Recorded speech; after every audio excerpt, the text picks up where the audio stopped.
For those of you that know or maybe don't know, unfortunately, my mom passed away yesterday.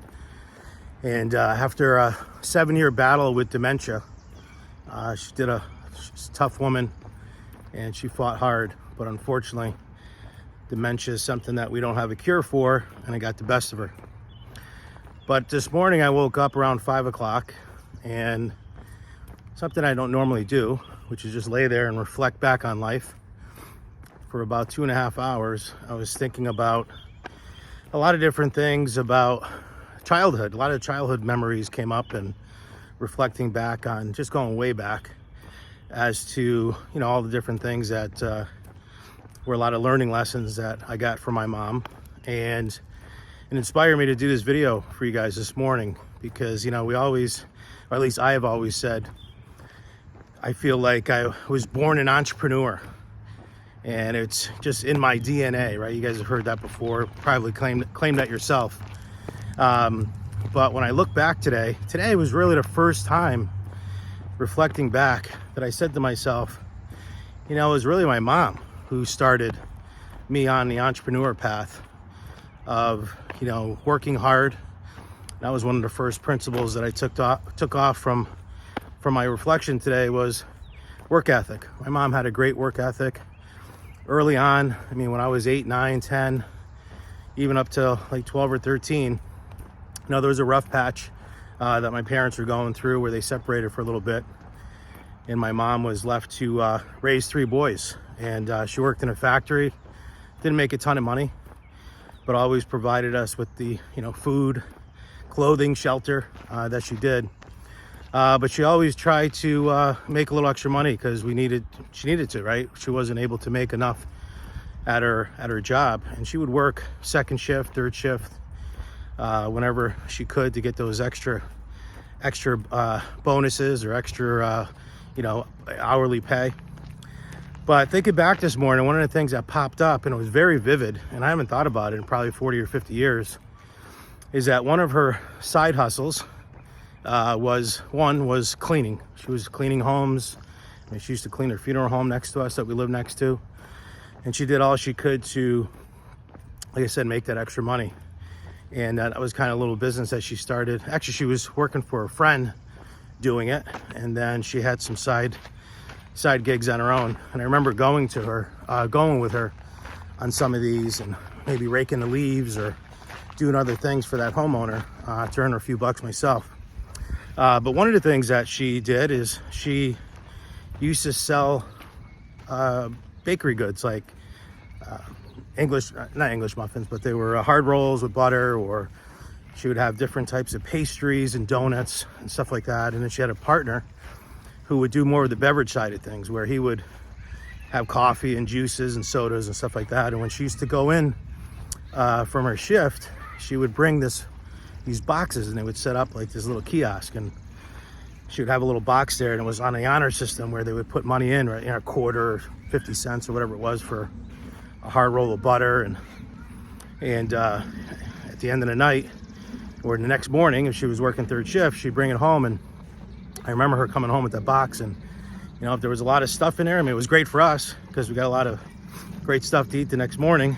But that means that she didn't have that great of a night in sales. But if it was empty, then we knew it was good.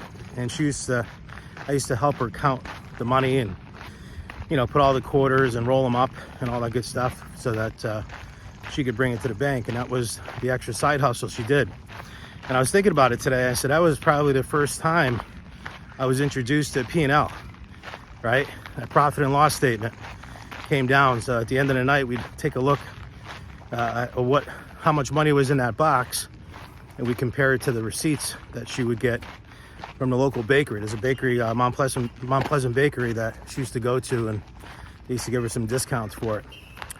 But what I remember about that is that she was a true entrepreneur, right? She did what she had to do.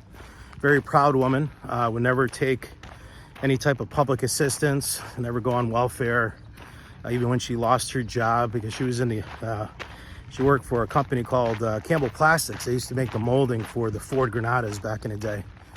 And when the car industry is going well, business is good. But when it's not, they lay you off for temporary moments in time until the economy picks up. So I remember when she was unemployed, getting more cleaning jobs and selling more, pastries and goods like that for a while there. But again, it's something that I think that a lot of us think that we grow up or we're automatically entrepreneurs, and that's all BS, right? It's a learned behavior. And it wasn't really until this morning that I really found that or realized that it was my mom that really helped me in the beginning with that. Also with customer service. The second thing that I picked up is how much empathy my mom had, right? And always trying to help people. And even to her last year being in a nursing home, she was in a nursing home for about 11 months. I couldn't get her from her room to the other side of the building without her stopping and talking to 3 different people in wheelchairs, asking them if they're okay, and waving to them and holding their hand, because that was something that she always loved to do. She always looked for the good in someone and always, would help people. But that was so important in business, right? Being able to deliver that great customer service, be empathetic, be able to, obviously make a profit in the meantime. And the third thing that I picked up on this morning on reflection is communication. She'd always push her 3 boys on communication, how important it was, whether it's in business or whether it's in a relationship, that communication will make or break you. All right, and last week my brother Chris got married in Cabo, and when we were out there, that was one of the 5 points that I brought up on a strong relationship, is having that great communication and making sure that you don't go to bed mad. You communicate. You make sure that if there's something that's bothering you, that you don't hold it inside, that you bring it to the forefront and discuss it, and you'll feel much better, both you and your partner. But it's true for us in business as well, right? Like, I feel that a lot of times, whether it's an employee issue or whether it's a customer issue, that sometimes we hold things back and we don't communicate, and it just festers and it just gets to this bigger thing that we don't need. But anyway, so a lot of things came up on my reflection this morning. And I was actually talking to my wife Sherry this morning about my mom used to say she didn't really have a lot of money for things that we wanted. Like if I wanted, I was giving her examples what was flashing up on my mind, like Timberland boots. You guys remember when those Timberland boots were popular? Probably still popular today. But I remember there was a store downtown Schenectady called Rudnick's. And I remember my mom bringing me down there. We didn't have enough money to buy these boots. They were pretty expensive. But she introduced me to what's called a layaway plan, which most people think I'm crazy when I say layaway plan, but a lot of you guys do remember what that is, where you'd go down and throw 10 or 15 bucks down on the product, and they would hold it in the store. And you go down a week later, pay another 10 or $15.